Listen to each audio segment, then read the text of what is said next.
La zone euro est plus vulnérable que jamais, et avec elle l'UE dans son ensemble. Nous avions jusqu'ici souligné les mécanismes endogènes qui la fragilisent, notamment les forces de divergence que renforce un régime de monnaie unique sans transfert budgétaire suffisant pour permettre à la périphérie de recoller au cœur. Ensuite, l'incapacité des économies à produire une synergie positive de croissance, un véritable partenariat de production et d'innovation, prise dans le jeu d'une concurrence fiscale et sociale fratricide. Et bien sûr, un carcan de règles qui limite le pouvoir de réaction d'économies frappées de façon très asymétrique par les chocs de l'économie mondiale. Cette critique est classique et elle est contrebalancée par une ligne de défense tout aussi classique. La dimension protectrice de l'euro pour des petites et moyennes économies face à des turbulences de plus en plus surdimensionnées. Et la capacité de l'Europe à se réformer et à déroger de façon opportune à ces règles, notamment sur le plan financier depuis 2008. Et au bout du compte, l'Europe fait figure d'espace de frustration, mais aussi de robustesse qui survit aux crises qui l'assaillent. Sauf que cette lecture ambivalente passe à côté d'un nouveau champ de menaces inégalé depuis la crise sanitaire que je qualifierais d'exogène et qui bouscule toute la philosophie de la construction européenne. Pour dire les choses plus explicitement, depuis quelques années, le champ de la concurrence s'est déplacé. Nous nous sommes toujours figuré la mondialisation comme une extension géographique de la concurrence entre les marchandises, les hommes et les capitaux. Or, ce qui s'opère aujourd'hui sous nos yeux, c'est un déplacement de la concurrence sur les modèles économiques eux-mêmes. Nous sommes entrés, sans bien le réaliser, dans une guerre des capitalismes, une guerre des systèmes de régulation dont nous ne connaissons pas encore l'issue et qui prend totalement de court la mythologie européenne.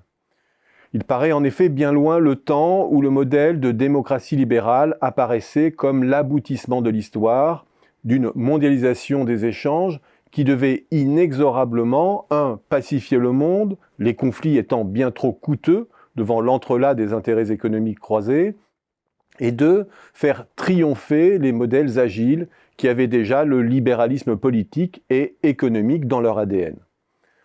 Le modèle de démocratie libérale devait laminer par un jeu darwinien les archaïsmes étatiques autoritaires.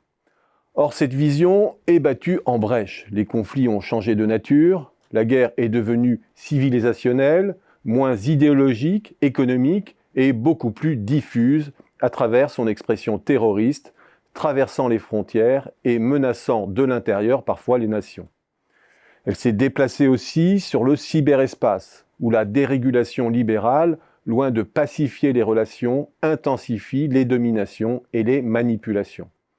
Et les modèles autoritaires, centralisés, loin d'être vaincus par leur sclérose, se réinventent, se digitalisent et s'exportent. Les variants chinois et russes ont repris du poil de la bête et la démocratie libérale, qui croyait s'imposer de façon virale, doit elle-même se remettre en question. Or, l'Europe s'est tout entière conçue, sans le dire, sur cette vision naïve de la fin de l'histoire, bâtissant une petite mondialisation régionale dans la grande. Intégration économique égale paix, union concurrentielle et monétaire égale rééquilibrage des rapports de force. Dans un monde multipolaire, dominé par l'hégémonie américaine, le privilège exorbitant du dollar, elle devait se doter de sa propre monnaie et se bâtir les mêmes économies d'échelle que son rival historique à travers le grand marché. Et quelles que soient les discordances, le consensus sur ces deux évidences rendait le projet imprescriptible. Or, la Covid percute avec une violence inouïe cette mythologie fondatrice qui paraît de plus en plus contrefactuelle et anachronique. Plutôt qu'un grand discours, je préfère donner deux exemples criants.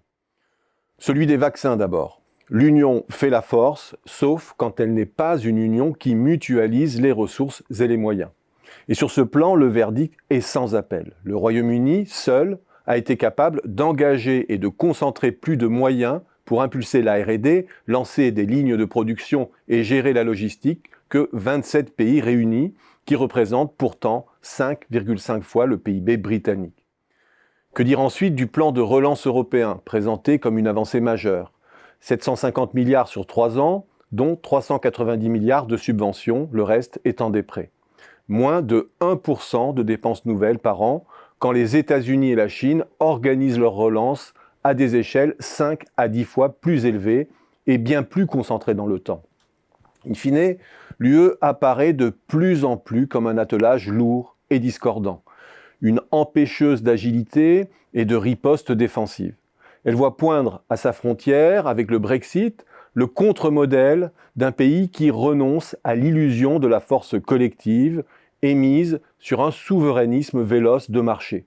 Une sorte de modèle israélien à sa porte qui n'attend pas tout de la taille et des forces magiques de la concurrence.